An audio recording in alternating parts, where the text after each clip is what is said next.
You can absolutely do a clickbait title as long as it pays itself off.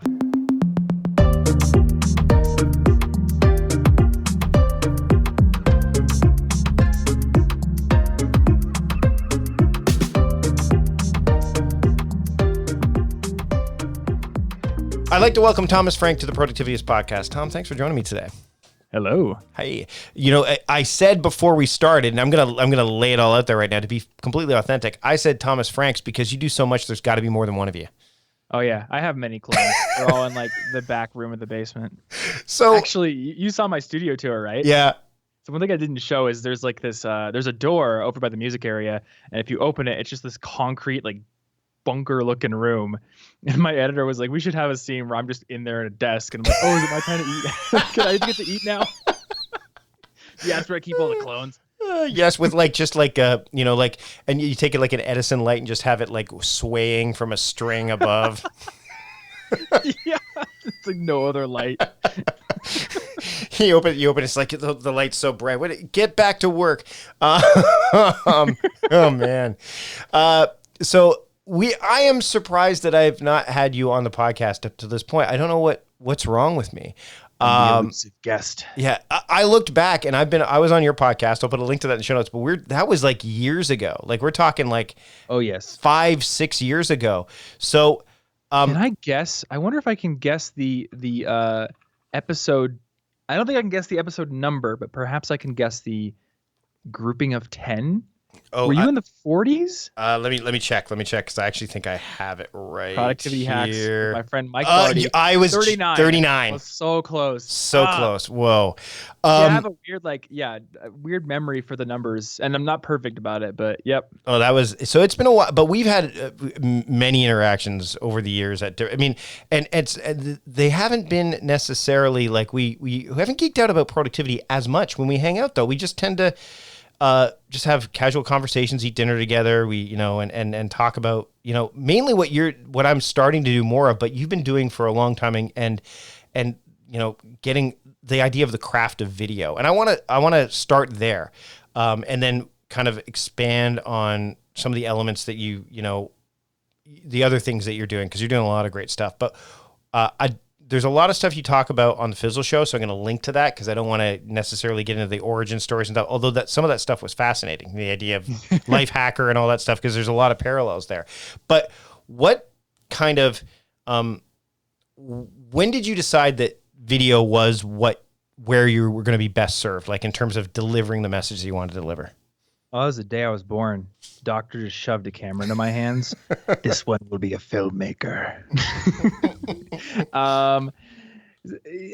That's actually not that far from the truth. So my YouTube channel has existed since 2006, which I believe YouTube started in 2005. So I'm kind of an OG on the platform, but not in the same way of like, Shane Dawsons and Jenna Marbles of the world. I just had a channel when I was a teenager, and my brother and I would post very stupid videos of us fighting with ninja swords or attempting to make music, because for whatever reason, our church allowed us to come in after school whenever we wanted and just like have free reign of the entire auditorium, just like multi-$1,000 chord keyboards and like the entire sound system. I was very surprised.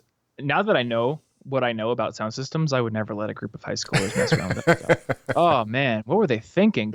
But I kind of let my YouTube channel just lie. It was just kind of a goofing around channel for many years.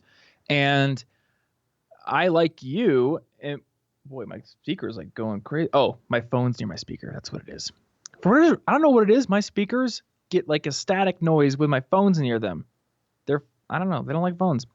Anyway, so I, like you, follow a lot of other people, including the Fizzle guys and Pat Flynn and all those people. And, if you were to look at my progression as a content creator, it's definitely like a dog chasing, like taillights. I see something interesting. I'm like, that's cool. That's shiny. I want to do that too. And that was what it was for podcasting. I was very into the Pat Flynn podcast, as Smart Passive Income. And then with video, I got into Fizzle. And I was watching the courses, and I was kind of discouraged on video for a long time because I was in college and I could not afford a Canon 5D Mark II. Yeah, that was the one. That was the one. Fancy lenses that Chase and Corbett were using. So I thought, I didn't know anything about video, didn't know there were cheaper options. I'm like, well, I can't get that cool blurred background. I can't get that good audio unless I have $3,000 to drop on this camera equipment. So I'm not going to do it. And then I think it was my junior year of college. I was going to go to Japan with my friends, and a person in one of my classes convinced me to buy a Sony. I think it was like the A7. No, not A7. It was like NEX 500. It was the precursor to the A line. And I think it was like $700. So it nearly wiped out my bank account, and I had once again save a bunch of money to actually go to Japan. But for $700, it actually got pretty darn good video quality, and it had some of that blurred background. So at one point, Chase took a piece of a Fizzle course, and I think it was his productivity course, and he turned it into a 3-minute video and put it on the blog. And I remember the blog post saying, hey guys, we're just going to start, experimenting with taking little pieces of our courses and making them into blog posts just to spice up what's on the blog. And I thought, that sounds like a cool idea. I'm going to try that. So really my foray into video was not me trying to become a YouTuber. It was me sort of trying to do what Chase was doing at Fizzle and just have video on my blog, not knowing that, YouTube would be more than a hosting service. And then I just kind of found that editing video was fun. I was like, hey, I can put video game references in here and like have stuff popping up on screen and put sound effects. And I think it was my 7th video kind of went viral on Reddit. So that was when I was like, oh, all right. So this is the power of YouTube, because I've never seen this kind of thing with blogging or podcasting before, like 40,000 views in a night. And I guess the rest is history. So let's get into like the subject matter, because, I've watched your videos for a number of years, and not just you can sense it's kind of like art, when you watch an artist kind of go from where they started and then all of a sudden they reach a level of craftsmanship that they start to infuse different things in there and trying different things. The subject matter that you tackle a lot is productivity related. I'm a big fan of, trying to make productivity fun. I think that it's, and time management fun, because let's face it, it's a pretty dry topic if presented at face value. How much of a charge do you get out of, doing that with video? And also, what was kind of can you give me some examples of when you were, coming up with some of the ideas for your videos and the content you're putting out there, like, hey, I'm going to try this and do this a little bit differently because I can, and I'm going to try it and see how it goes. Yeah. Well, I mean, I'll tell you right up front, my inspiration was Steve Cam at Nerd Fitness, because he took fitness and he infused it with all of his nerdy interests, all the Batman and the Legos and comic books and all that kind of stuff. And I, like Steve, am kind of a nerd for all that stuff. So when I was starting YouTube, it really wasn't a productivity channel so much as it was a channel for students. I used to have --College Info Geek at the end of every video title. And if you go way back to the beginning of when I kind of got serious about YouTube, it was for the most part videos about how to study. And I looked at the landscape on YouTube to see what there was already on the platform, and it was kind of like 2 different categories. One, video cameras thrown in the back of a classroom while a professor did like an hour-long lecture about how to study better. Not all that fun. Mm-hmm. Or it would be like a one-off video from a vlogger or a lifestyle YouTuber or a beauty vlogger doing like, here's how I get good grades. And that was it. They would go back to their makeup tutorials and other get ready with me, that kind of stuff. So I was like, well, I think I can do this differently, because I have an entire blog about academic success, but my interests are video games and anime and all this kind of stuff. And when I was, when I would go to watch YouTube in my own time, I wasn't watching productivity content. I was watching people like JonTron and Peanut Butter Gamer, people who do like video game reviews, and they have like lots of crazy complex editing. So I thought, why not just take what I like about those kinds of videos and apply some of those elements to my topics. So some of my first videos were like, I did a video about Habit RPG, which is now Habitica. Yep. Still my favorite habit tracker. But that entire video was like, here's how Pokemon is super well designed to keep you playing. Like, here's some of the things they do to get you so enraptured and, putting many, many, many hours into it. Well, here's how Habit RPG does the exact same thing to help you build strong habits. So it's like game design principles working in real life. My second video was the Tony Hawk Pro Skater method for figuring out whether or not you should go to college. And the only reason I did that video is because I really wanted to use the grind meter from the game. Like when you grind on a rail, there's like this, you got to keep this arrow in the middle of a meter. And if you fall on either side, you fall off. And I'm like, all right, if you're on one side, you're just not ready for college. And if you're on the other side, you don't need college because you're an autodidact or you want to be an entrepreneur. And I liked using metaphors that related to my hobbies to talk about academic success. And I think as time has gone on, I've kind of gotten away from using metaphors so blatantly, but I still try to find ways to put jokes and references and things that I love into my videos. Well, and I don't think you need to rely on gimmicks as much once you get to the point where, you're appreciated for the work as well, right? Like, I think that's the thing too. But it does make it fun. And that's definitely like, when you're talking about this stuff, that's right at like Steve Cam still does that to this day, like the Green Lantern workout, the how to look like Deadpool and Wolverine, like he was really into that stuff. And Steve, I'll link to, I think I've had Steve on the show before. I'll link back to that in the show notes as well. I want to talk about, you don't watch a lot of productivity videos. We talked about that before we jumped on the air. You don't watch a lot of that stuff, but you've got to, obviously to talk about what you talk about, other than taking from personal experience and trial and error, like you must read or absorb some of it. So when you research for some of these videos that you're putting together, what does that look like? It really depends on the video. I've done a lot of delegation now. So for certain videos, Martin, my business partner, will do the research for me. So when we did the afternoon slump video, that was his project. And, I kind of know basically how to beat the afternoon slump. Don't be super reliant on caffeine, get enough sleep, don't have a huge lunch. Otherwise you're going to have a carb crash, that kind of thing. But I'm like, I'm working on other things right now. So you can go and do the research for that one. For the one on why you forget people's names, which boy, did that video bomb. I thought people would go crazy for that video. That one, I got so in deep that I was like, about ready to buy a psychology textbook that had like an entire 30-page chapter that basically summarized all the research that has gone into, why names are so easily forgotten. Right. So sometimes I'll get super into it and I will do like, not like dissertation level research, but, like true academic research where I'm like going through academic studies, taking notes, that kind of thing. For app videos, I will test them out myself a lot of times. Recently I've been doing either roundups of apps that I know pretty well, or for example, the Notion video. I've used Notion for a year and a half every single day. So no research really required for that one. I know it like the back of my hand. So it really just depends. Well, let's talk a little bit about the process, okay? Because and I'm doing this personally, also from a selfish standpoint, because I'm doing more video and understanding how other people work is helpful. I love those. I love the podcast, The Good Place. I've recommended it before because of the creative process. The idea of there's the podcast called The Process, which talks about like there's all those sort of things. But one of the things that I'm curious about is how many videos would you say that you have on the go at once, like in different phases of production? Because I think that would shed some light for some people who are sitting there going, okay, so he makes a video comes out every week. How does that work? Usually one. So you go read it right in on one and say we're focusing all our energy and attention on one. You don't have different phases of other ones that are in different phases of production. I will try to plan out the month's content, and sometimes I am successful, but I really am bad at batching for videos.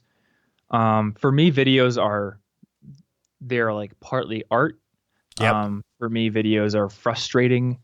And, I talked about this a lot on the Money Lab show with Matt, how like, you've been doing this for so long and eventually you kind of get like that over justification effect where a lot of times like you're doing it for the external rewards. So sometimes I don't even want to make a video, but it's just like, it's got to be done. Right.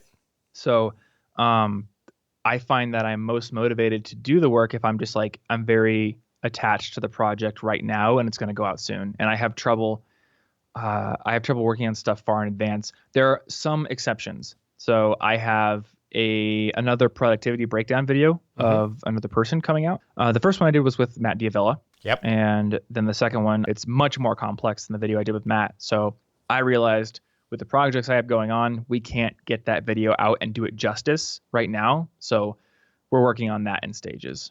that actually leads to a nice, interesting question. I want to talk about some of the other stuff that you're finding fascinating, that you're really into.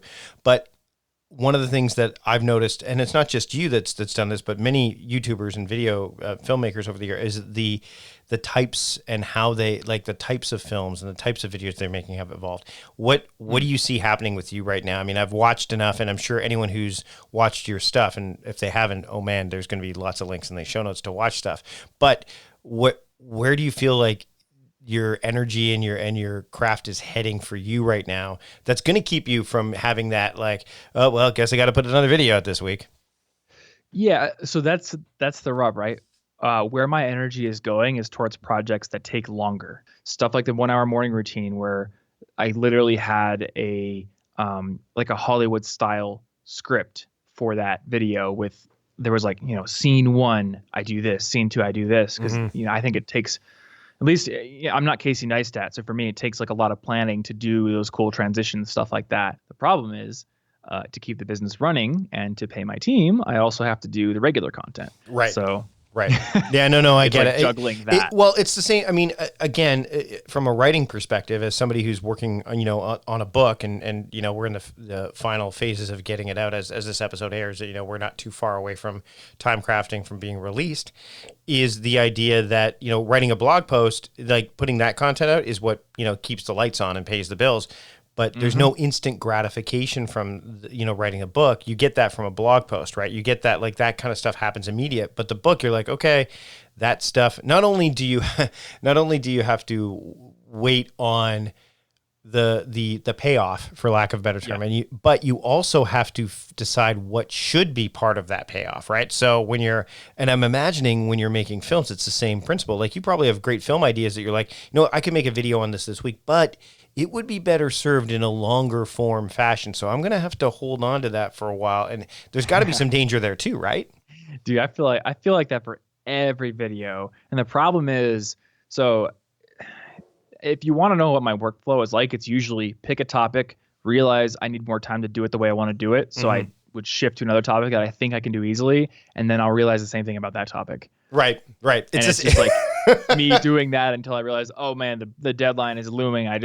And then I got to make, cuts and, concessions. That's the word. Yep. Yeah. Well, and like, so, I mean, and that's happened with this one video that, like, I want to do about one video. I'd like to do one video per month. And by the time this is out, there'll be at least a couple, of those out where it's like, I need to start that shoot 4 weeks in advance or more to make sure. But like, so for example, as we're recording this week, I'm like, okay, we should do some of that, but there's like 4 videos that came out this week about this, and we could do this really quickly, and we can get some, it would help us get traction. So let's do that instead. And that's why I like working with somebody else who can kind of say, okay, that's a good idea, but don't forget that we have this other one. You have that person too, right? So I'm working on that.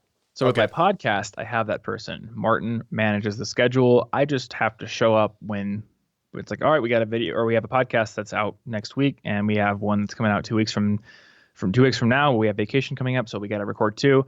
I show up, I do the podcast. So we actually had a big team meeting yesterday where I said, all right, Martin, are you up for doing that with the channel now? Like, we're going to commit to topic ideas. We're going to be like, all right, this topic needs this much time. Because I find it very tough to be the artist and the business person that has to manage the artist. That is very, very difficult. Yep.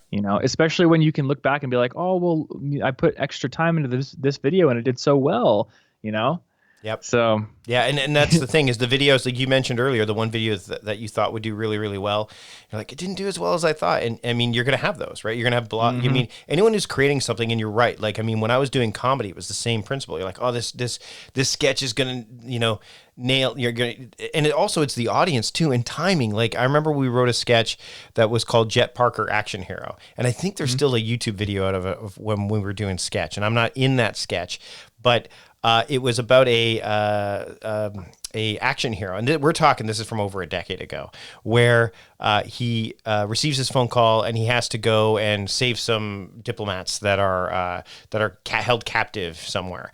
And the entire video is not of him doing that after he gets a phone call. It sounds like there's a sense of urgency. It's of him packing. and then the video ends. And so we've done the video. It doesn't work as well, but live.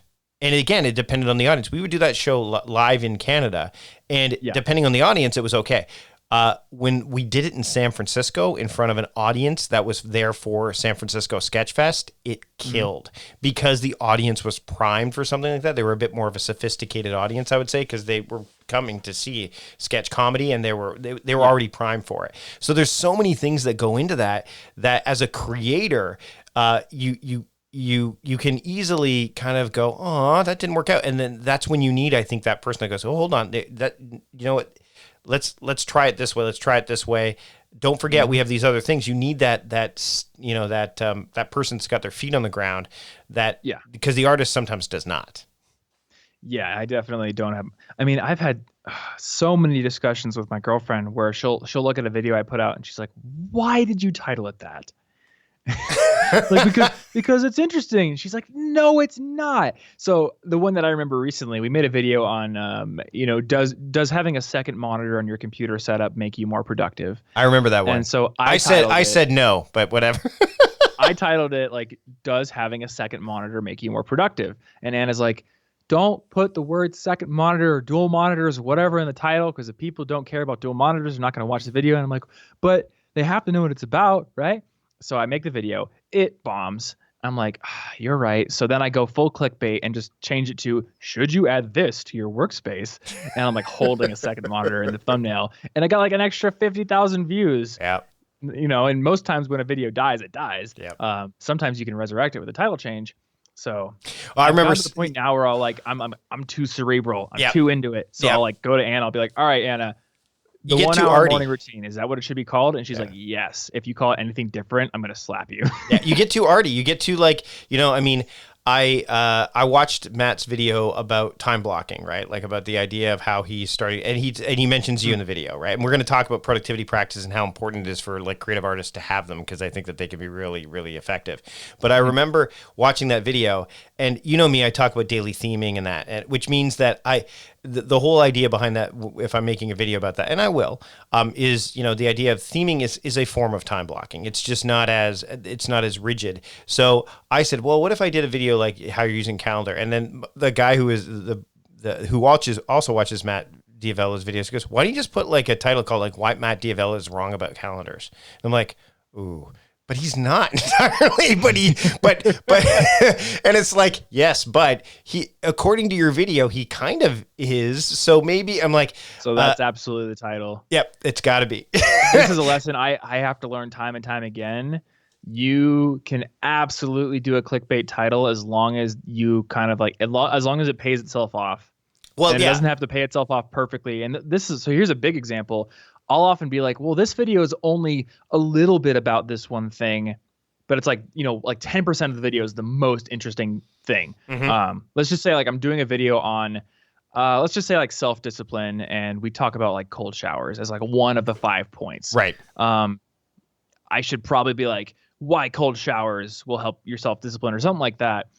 And, my artist brain is like, well, the video is only 10% about that, so I would be disingenuous if I called it that. But it's like, no, people, they click because they're interested, and as long as you cover the thing they're interested in, the rest of the video could also, like, it could be tangentially related. It doesn't have to be the exact same thing. Right. Well, and the other thing is you got to be careful. And I think that my comedy background has helped me with this, dealing with hecklers, is the comment section can be disastrous for you to look at, depending. Yes. So, I mean, that in and of itself, because there's some validation there, and you've got to be careful about using that solely as your validation. Otherwise, you're going to be, you won't be willing to take risks and do things like that, right? I was actually thinking about you when I made my last video, because I was talking about, so I read David Byrne, who is one of the founders of Talking Heads. Yep. He wrote this book called How Music Works. And, I took a bunch of great lessons from that. And I was like, man, people got to get out of the productivity and self-help bubble, because most of the people who work in productivity and self-help, they don't have a very broad array of experience. And that's not a knock against them. Like, everyone kind of, focuses on one thing. But if you're the kind of person who's only ever reading productivity books or reading self-help books, you're getting a pretty narrow worldview. And I was like, Now, I want to think of people who I know who have a broader background than just like, writing or blogging or whatever. And I thought of you because you used to be a comedian. I'm like, yeah, that's so like you're the one example of somebody who's in a totally different world and one that's actually quite related to David Burns because you have learned a bunch of stuff about stage performance. And I would imagine that there's a lot of lessons you've taken from that apply to what you do now. Yeah, and but there's also there's a bit of ego there too. So one of the things I've learned, especially while making videos, is yes, I'm great at improv, but that doesn't always land well with video because you tend to say, oh, I'm really good at this, and then you're watching. The great thing about video is that you can edit it. You can't do that in a live performance. So when I've done some speech, some keynotes and some talks on stage, is unless I've rehearsed it to a point, not like Ken Robinson's talk about like practice, but just enough, right? If I didn't do any of that and I go, well, I'm good at this, professionals don't wing it. So I mean, having improv as a tool to help is important, but to say that I can rely on my improvisational ability to, make it work, that's amateurish. It doesn't work that way. And I've come across that. And it's funny because when I've been putting videos together, I'm like, I don't need a script. I know this stuff off by heart. And again, it's kind of like that adage of putting due dates, on your to-do list instead of making measured progress every day. Occasionally you'll hit it out of the park. You're like, see, I can do this. I can do it. But then the time you don't, you're like, oh, that could have been preventable by me just applying things regularly throughout. And that's the tricky part. Like we notice this actually, by the time this video comes out, if you watch the Productivityist gift guide video, we shot it and it was something that we wanted to do quickly. And then when you won't know, you might have noticed it, but I definitely, we didn't notice it during the shoot. And then after the shoot, we looked and my editor's like, so do you see it? And I'm like, what do you see? No, I don't. And he goes, look harder. And the backlight behind my chair is visible. Like you can see the back of the light. And he's like, and the video, we finished shooting. Everything was done. And I'm like, He goes, what do you want to do? I'm like, well, it's an early video in the journey. Let's just let it go. There'll be another gift guide a year from now. We'll reshoot it at that point in time. I go, but I'm not, you always, and that's the other thing too, is I think as a performer and, someone who's an artist is, what you did wrong more than the audience does. And that helps you be a bit more in that realm of done is better than perfect, because you know that there is going to be like the only way that people are going to know that you screwed up is if you make it very apparent that you screwed up. And that's how improv can help too. I love that. I don't know who said it, but there's a quote like the audience will never know what you didn't say. Yeah. I don't remember. I don't remember either, but it's absolutely true.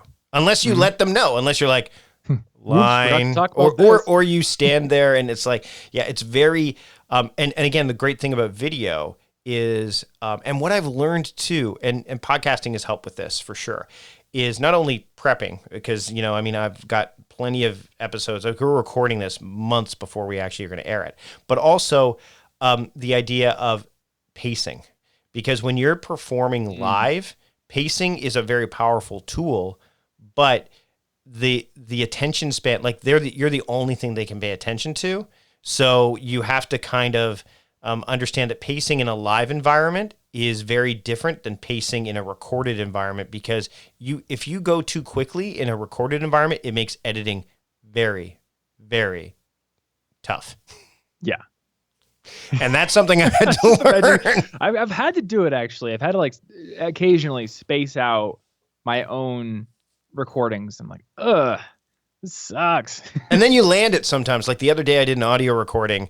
No, it was a video recording. And I think I didn't move so radically that when I did the edit, I'm like, wow, it doesn't even look like there's anything there. I know it is, but audio is way more forgiving too, because you're not trying to match up both sight and sound. But so let's get into the productivity component of this, because I think it's really, really important for people who are creators and entrepreneurs are creators as well, is to say, hey, you know what? I know that I can be very easily drawn in by either the new hotness, the shiny new object, or the thing that's just the flight of fancy that I have right now. But I need to have I need to have a framework in place so I have the ability to do that. What does your framework look like so that you don't end up all of a sudden turning around, by the end of the week and going, what did I do again? Like, how did I not get these things done? My framework is it's a lot of external deadlines and pressures at this point. Mm-hmm. So one of the biggest ones is my sponsors book out months and months in advance. Right. And for the most part, they are not like super concerned that the video goes out on the date that we have scheduled, but most of them are very concerned that the video goes out the month that it was booked in. Okay. So it's like, all right, I've got 4 videos this month. 4 videos must go out this month. And that provides a limitation for me. And I think a big thing that helps me is limitation, because if I don't have a limitation, I will just find anything to go way too deep on. I was like, I spent way too long last night learning color grading stuff. And now I'm like, oh, hey, I could have like 5 instances of this color grading plugin on my footage and make it look Hollywood level. But if I do that, I'm never going to get anything done. Right. So having those deadlines does help. And sometimes I'll put more limitations on myself. And it's actually been quite successful when I've done it. Like with the 1 hour morning routine, I wrote out that I couldn't go over 7 minutes for that video. And I wanted to shake things up. So I said, when I do the actual routine part, I can't do it on camera. I have to record just audio. I can't film myself talking. So that way, every second must be B-roll. And that was actually great because it pushed me to do something different, which was nice. Meal planning is important because it prevents us from being a disappointed wreck when dinner time comes around and we have no clue what to make, or even if we have the ingredients to make the meal. It's a time and a money saver, but most importantly, it frees up valuable brain space. Creating a meal plan prepares us for the week to come and gives us peace of mind that we're organized and can feed ourselves and our family. That's why I do it, and that's why Plan to Eat helps me do it. Your subscription includes access to the Plan to Eat website and fully featured mobile apps on iOS and Android. And Plan to Eat gives you the tools to clip and organize recipes from any website, the ones your family loves and that fit your dietary preferences and needs. And you can create a meal plan around your schedule. Then what happens is the Plan to Eat software automatically creates an organized shopping list based on your plan. So sign up for your free trial at plantoeat.com/timecrafting. That's plantoeat.com/timecrafting. The coupon will be automatically applied to your account and can be used when you're ready to subscribe. It's valid for new customers only. Give Plan to Eat a try today. Okay, we're going to take a break from the conversation, but when we come back, Thomas and I are going to talk about what a typical day looks like for him and who inspired him to make films, not just filmmakers for YouTube, but filmmakers in general. But first, I want to talk about running a business and something that can kill you when you're running a business: HR issues. Wrongful termination suits, minimum wage requirements, labor regulations, and HR manager salaries aren't cheap, an average of $70,000 a year. Bambee, spelled B-A-M-B-E-E, was created specifically for small business. You can get a dedicated HR manager, craft HR policy, and maintain your compliance, all for just $99 a month. With Bambee, you can change HR from your biggest liability to your biggest strength. Your dedicated HR manager is available by phone, email, or real-time chat. From onboarding to terminations, they customize your policies to fit your business and help you manage your employees day-to-day, all for just $99 a month. It's month to month. There's no hidden fees, and you can cancel at any time. You didn't start your business because you wanted to spend time on HR compliance. So let Bambee help. Get your free HR audit today. Just go to Bambee.com/timecrafting right now to schedule your free HR audit. That's Bambee.com/timecrafting, spelled B-A-M to the BEE.com/timecrafting. Go to Bambee.com/timecrafting to schedule your free HR audit now. You know, we're always going to get things wrong. That's just life. But there are also things that we can get right on the first try, like shopping for life insurance. That's where Policy Genius comes in. Policy Genius makes finding the right life insurance a breeze. In minutes, you can compare quotes from the top insurers to find your best price. You could save $1,500 or more a year by using Policy Genius to compare life insurance policies. Once you apply, the Policy Genius team will handle all the paperwork and red tape for free. And Policy Genius doesn't just make life insurance easy. They can also help you find the right home and auto insurance or disability insurance. So even when you look back on the things you got wrong, you'll never be distressed about life insurance with Policy Genius. In just a few minutes, you can find your best price and apply at policygenius.com. We all get things wrong from time to time. At least we can get life insurance right with Policy Genius. Do yourself a favor. Check out policygenius.com today. Now, Thomas has taken a long time to get to know the ins and outs of filmmaking and YouTube and even music. And there's really never a better time than now to continue your education in the field of your choosing. And that's where the UCI Division of Continuing Education can help. They offer convenient, quality online education, and UCI is not new to online education either. For years, they've been providing students with quality online courses, and you can learn on your own time online. The UCI Division of Continuing Education has courses and certifications in a wide range of categories, from business and leadership to IT, project management, law, human resources, and over 60 convenient certificates and specialized studies programs. They are designed for the working professional, and now more than ever, this is the time to take advantage of that. Spring quarter is now open. You can enroll today. Visit ce.uci.edu/productivityist and then enter the promo code TIMECRAFTING to get 15% off of one course. Now, that discount is for almost all of the certificate programs. The exceptions only include coding boot camps, international programs, teacher credentialing programs, and test prep courses. So head over to ce.uci.edu/productivityist and enter the promo code TIMECRAFTING to get 15% off of one course. This offer is only valid until July 31st, 2020 at 11:59 p.m. So jump on this now. Visit ce.uci.edu/productivityist, enter that promo code TIMECRAFTING, and get your 15% discount today.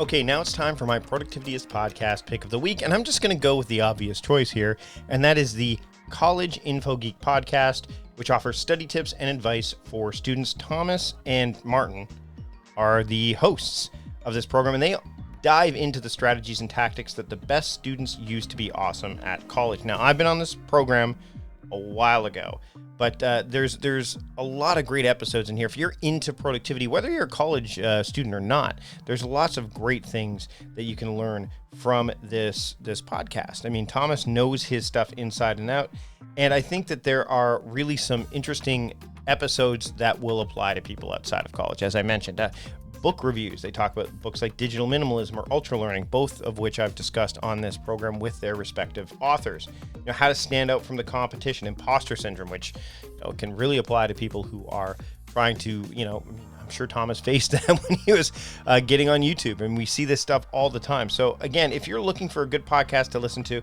again, each episode is about an hour long, a little over an hour. So you might want to space it out if you don't want to listen to an hour to an hour and a half long episode every chance you get. Then I would still just break it up.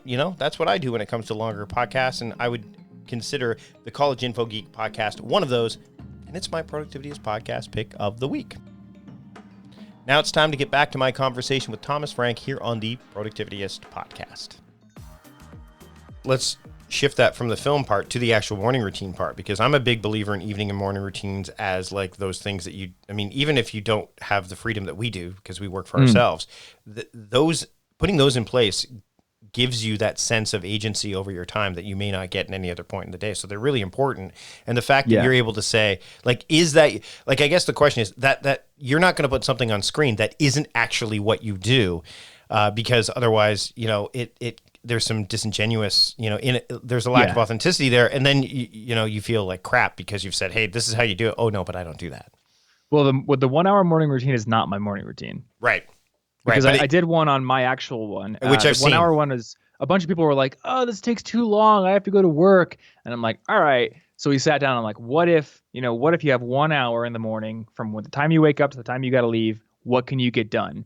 And Martin and I collaborated on the script for that video, and I was like, hey, here's my ideas, add in some ideas of your own. We came up with like a general script, and then I tried to do it, and I literally had a camera in every single area filming me while I did it. So the first draft of that video was literally a real-time version of it. And then I think it ended up being like 45 minutes actually. So from there, that kind of gave us like the clay to mold down into the final video. Yeah, I mean, it all differs out, but I guess the point there is that is not actually my morning routine. No, and 'cause I tend to like read and Right. spend longer on things. Right. But I mean, you're trying to cater to people who are like, hey, listen, I need a morning routine. What can I do? Yeah. And I think that that's important. I mean, so do you have, like, what does, as we get a bit deeper into the weeds here, and then I want to shift to something new that you're really working on that fits into that. What does a typical day look like for you at this point? Recently it's been absolute chaos, and my morning routine has suffered Mm-hmm. because I took on this music project while also having all these videos to do, like a dingus. But yeah, recently, so I can tell you the idealized version. That's Sure. the version that I do when I'm not going crazy, and then I can say what I'm actually doing right now. So usually I'll try to get up around like 6:30. I go downstairs, water my plants. I'll make coffee, make breakfast. Recently, breakfast has been like hard-boiled eggs, toast, spinach, and coffee. Just real simple. Try to read a bit. I will do some exercises, and I've been going to the gym later in the day, so I don't usually go to the gym in the morning anymore. Because I find if I do that and read and do everything, like it could be 11 or noon by the time I actually get to work. Yeah. And that just doesn't work very well for me. Lately, it's been like there's just been deadlines because of the music project. My editor and I have been putting in like 10, 12-hour days just to get videos out. And we finally, like literally as of yesterday, got through all of our crazy deadlines. So I think I'll be able to get back to more of that idealized schedule going forward. What falls off when that happens? Like, is there certain things that just don't? You're like, okay, like the plants get watered, obviously. Like those low impact, like those low energy things probably still hold true, but maybe the reading suffers. Yeah, the reading definitely suffers. And I'll like listen to podcasts, so I definitely get my, I guess, like intake of information. Though over the past few months, a lot of the time that I used to spend on podcasts, I now spend practicing singing.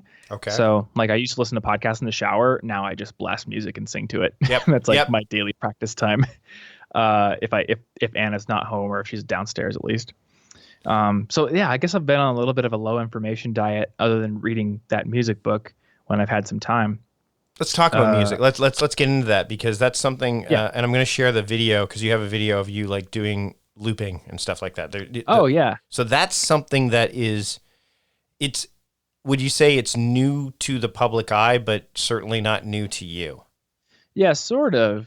I had the first song, A Front to All That Is Good and Holy Number 2. That's been on Spotify for over a year. And then I spent like a year with nothing and then finally put this one out.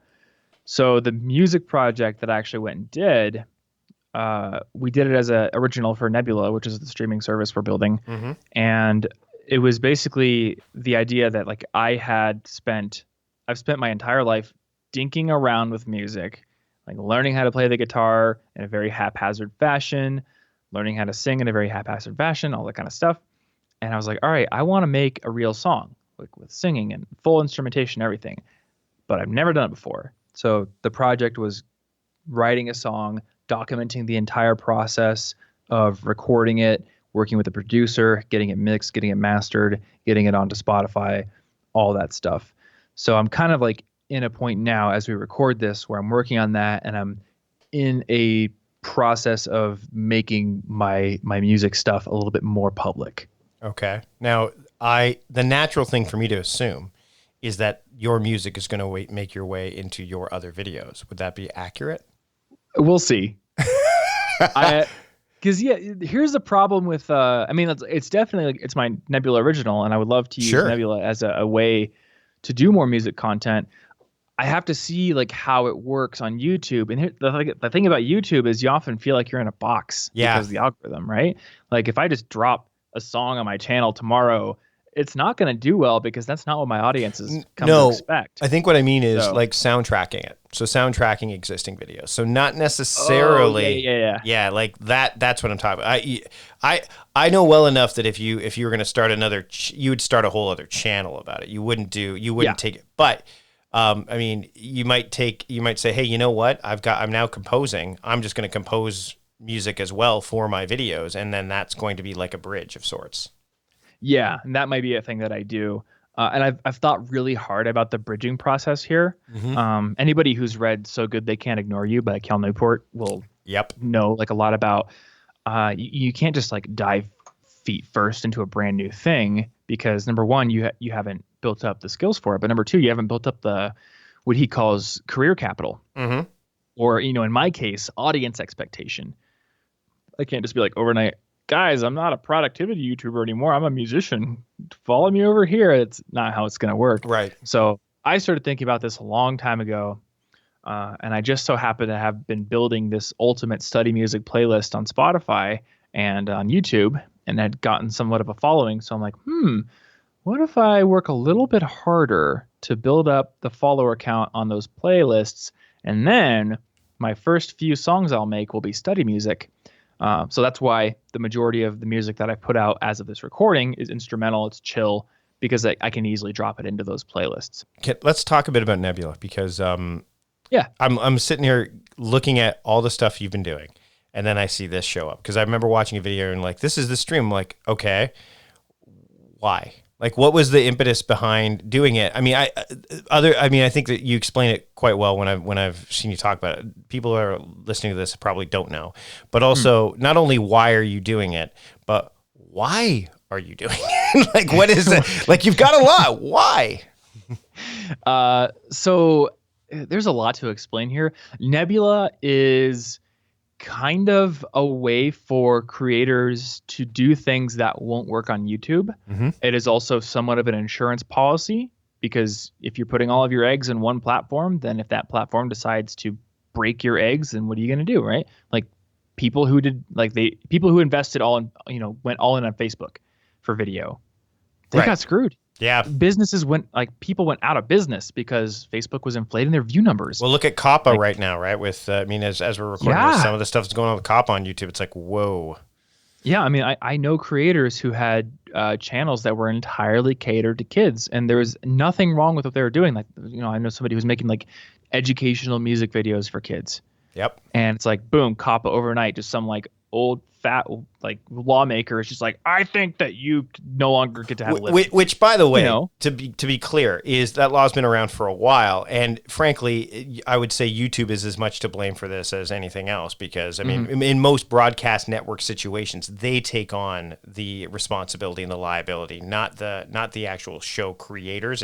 That's what networks are there for, largely, right? That's why they have standards and practices and things like that. YouTube does not do that, and so I mean, if you want to look at what's going on with Kappa, believe me, go to YouTube, type in Kappa, and you will find lots of stuff going on. But it's very, so the insurance policy is smart because you're right. What happened with, I mean, you're seeing it happening on so many of these platforms that you're like, okay, if you put all your eggs in this basket, you may not have eggs left when you're done. Yeah. So the original idea, and like a lot of ideas, it started out small. It was something that started within Standard, and Standard is the agency I work with for getting my sponsors, but they're pretty different from most agencies because it's a very tight-knit collective of creators. We all have a Slack together. We go on vacations together. We collaborate, all kinds of stuff. And there's a lot of communication between the people who run Standard and then the people who are in Standard as clients, the creators. And it was like, well, what if we gave people a way to watch our content that was free of programmatic ads? So kind of like an alternative for having to pay for YouTube Premium. But also it was like, well, if we have our own platform, then people who do content on history, they could make a documentary on like a war without worrying about it getting demonetized and then also like, quashed in the algorithm. So it's like a place where we can do things that YouTube would not let get very far, right? That they might block outright, or that are just not within our wheelhouse. So this music documentary, I'm going to publish it to YouTube because I think it has a little bit of a productivity spin. Like I want to kind of show like, here's how I was able to do this. And I want to show the whole process of how it was done. But it's also like Nebula was able to fund it, which was cool. Right. And that's the new thing. So it Nebula fits. now being bundled with CuriosityStream, there's like additional funding potential there. Right. So it kind of opens up all these possibilities for different types of content that creators wouldn't have been able to do before. Right. Right. Well, and it fits. It does. So this is where, and interestingly enough, you talked about like the business, yeah, as an artist, being the business person is not necessarily something that you find as much of a strong suit. This is you being meshing the two to a degree, right? Mhm. Yeah, for sure. Yeah, absolutely. All Yeah, I'm okay at being a business person when it doesn't have to like get in the way of my artist Right. persona. If anything, if anything, it actually allows you to make art the way that you want to make it. Right. Yeah. I think that's the big thing there. Let's talk really quickly before we wrap up about who inspires you. We talked. Let's like in terms of film, and we're not going to talk about. We don't have to talk about YouTubers. We can talk about film in general. When you look at how what you create and who inspires you to create, like who influences you in that regard. In terms of like filmmakers. Yeah, like filmmaking. Well, it was funny. I was asked the other day, like, who is your influences? And I mentioned, people like, Merlin Mann was a big influence on me and things like that. But then I also mentioned like Green Lantern, like Hal Jordan, like the mythos of Green Lantern has had like the willpower component has an influence on me too. So something out of left field that you wouldn't expect to hear from I guess we talked about that a little bit earlier, like someone who kind of looks outside of productivity for these things. So similarly, like, yes, YouTubers, but filmmakers, but storytellers even that inspire you when you're making films. Yeah. I mean, a big one is Edgar Wright, the guy who made Shaun of the Dead and Scott Pilgrim, World's End. He's my absolute favorite filmmaker. Yeah, Baby Driver, the opening sequence of Baby Driver is so good. The whole film's good, but Baby Driver, that opening sequence, I'm like, look at where everything is hidden. It's so great. It's fantastic. Yeah, and it's like he's not only a great storyteller, but he's a great filmmaker. I mean, just like that scene from Hot Fuzz where the main character is moving from the big city to the new town. Mm-hmm. Most films would do such a typical thing where they'd do like aerial shots and they would do like establishing shots and your typical thing. And Edgar Wright's like, nah, it's just like a bunch of scenes of him on the train with like this stupid plant. And there's so much creativity to it. I love it so much. So, yeah, and I really wish he would have done Ant-Man. I really wish like that. Yeah. I mean, at some point a Marvel property would be great. I don't think the door's closed on that, but man, after seeing all of his other work, yeah. So who else?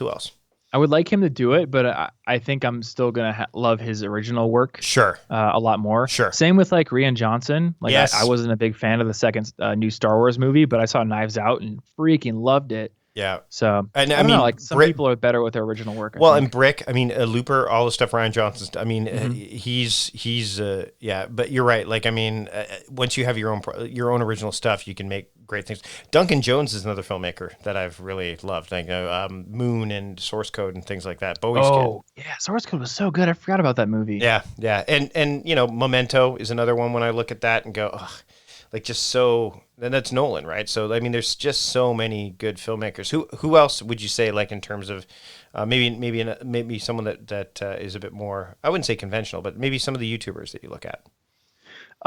So the big YouTuber recently has been Potato Jet, and he does a lot of like camera-y, filmmaker-y content, but he just does it in such an entertaining way.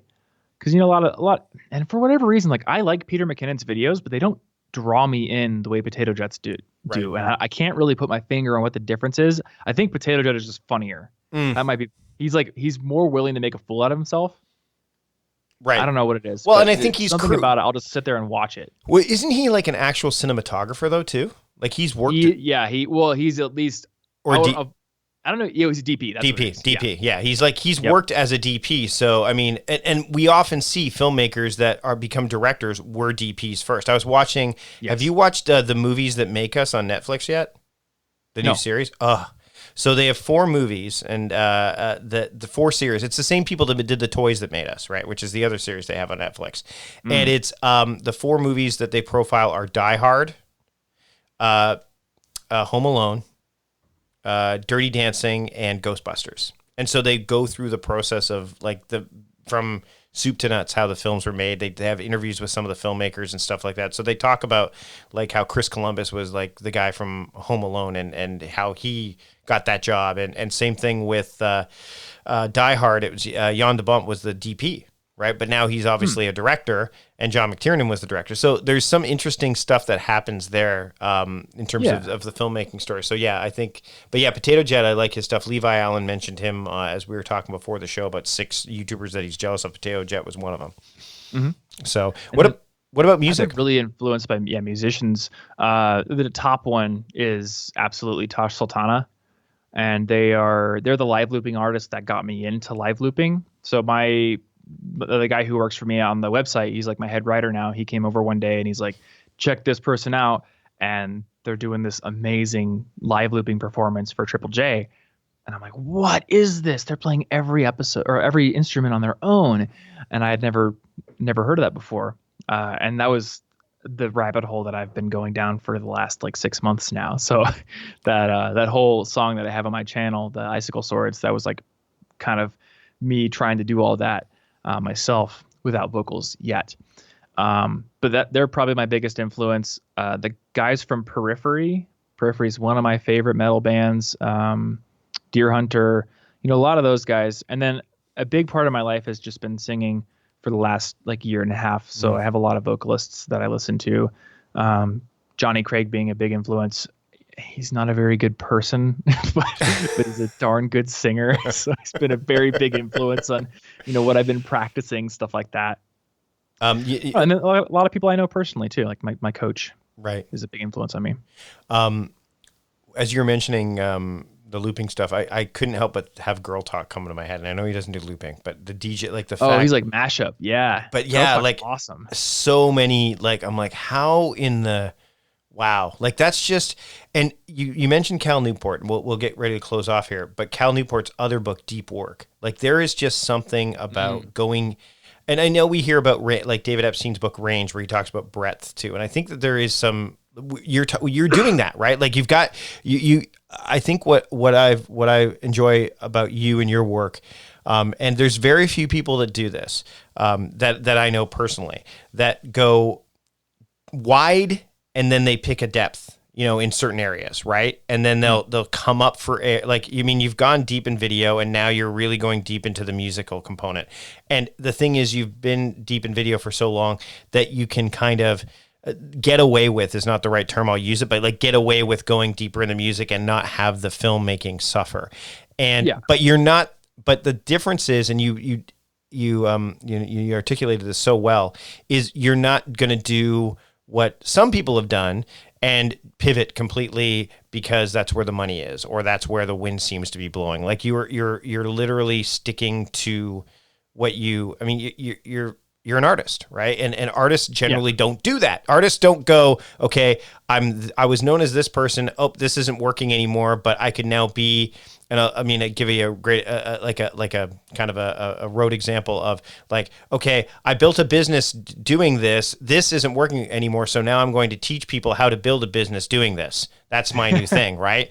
And that's not what you're doing. Because you could very easily do that. You could say, hey, I'm going to do video series on how, I'm going to be a teacher of how you can make videos, and but you're not going down that road. I might still do that though. You might, but you're not going to stop. It's not for the money. It's right. But you're not going to stop doing the actual thing in the process, right? Yeah. Yeah. And I like being a practitioner. There's absolutely a part of me that's like, man, I wish I could just take 6 months off and like just go fully in on music.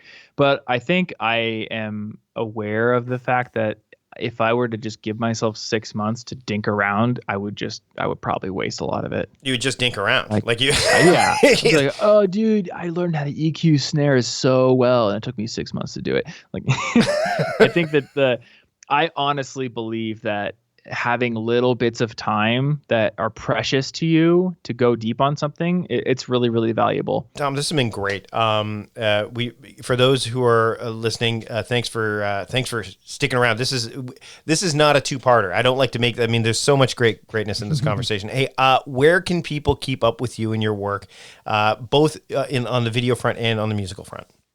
The video front, probably just youtube.com/Thomas Frank.